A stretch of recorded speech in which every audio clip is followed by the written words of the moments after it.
Assalamualaikum warahmatullahi wabarakatuh. Halo teman-teman Salman. Hari ini Kakak Nanda akan bercerita tentang kisah Nabi Muhammad Sallallahu Alaihi Wasallam. Ada yang tahu siapa Muhammad itu? Ya, betul. Beliau adalah Nabi kita atau Rasul Allah Subhanahu wa Ta'ala.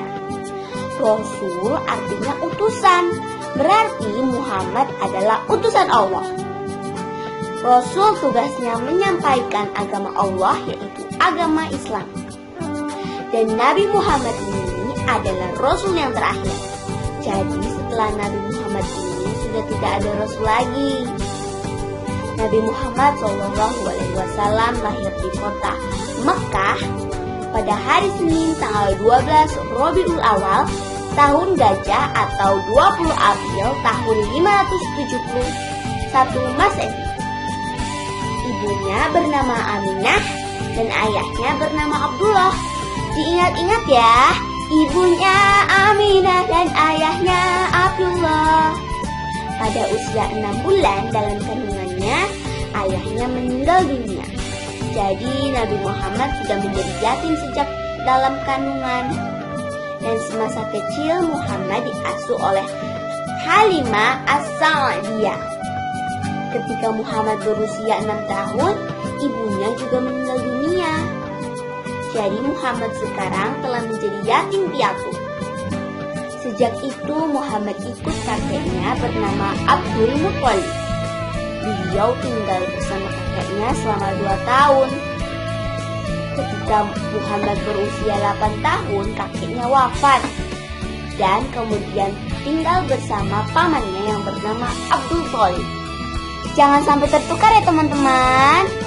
Kakeknya Abdul Muthalib dan pamannya Abu Thalib. Muhammad anak yang sabar dan patuh. Muhammad juga anak yang rajin dan jujur. Makanya Muhammad diberi gelar Al-Amin, yang artinya dapat dipercaya. Pada usia 25 tahun, Muhammad menikah dengan Siti Khadijah. Berarti istri Muhammad bernama Siti Khadijah. Pada usia 40 tahun, Muhammad diangkat menjadi Rasul. Nabi Muhammad menerima kitab suci Al-Quran. Nabi Muhammad SAW wafat pada usia 63 tahun, tepatnya pada tanggal 12 Rabiul Awal tahun 11 Hijriah, dimakamkan di kota Madinah. Teman-teman, itulah kisah Nabi Muhammad SAW. Sekarang tugas kita adalah meneladani atau mencontoh sifat baiknya Nabi Muhammad ya. Bagaimana caranya?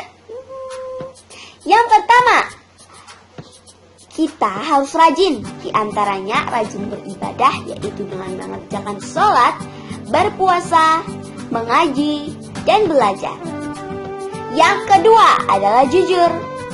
Nabi Muhammad terkenal sebagai pedagang yang jujur. Dalam berjual beli, beliau tidak pernah menipu pembeli.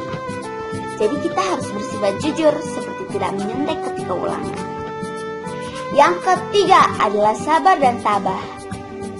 Nabi Muhammad sejak usia 6 tahun telah menjadi yatim piatu. Tetapi beliau sangat tabah dan ikhlas menerima cobaan dari Allah. Dan yang terakhir adalah pemaaf. Nabi Muhammad tidak pernah dendam. Beliau selalu memaafkan kesalahan orang lain. Jadi, jika kita melakukan kesalahan, segeralah minta maaf. Dan jika teman yang berbuat salah lalu meminta maaf, maka kita bersegeralah memaafkannya. Kita tidak boleh menyimpan dendam kepada siapapun, karena akan membuat hidup tak tentram dan selalu merasa khawatir. Nah, itulah cerita atau kisah Nabi kita, Nabi Muhammad SAW. Mari kita teladani atau kita contoh sifat terpujinya. Terima kasih. Wassalamualaikum warahmatullahi wabarakatuh. Dadah.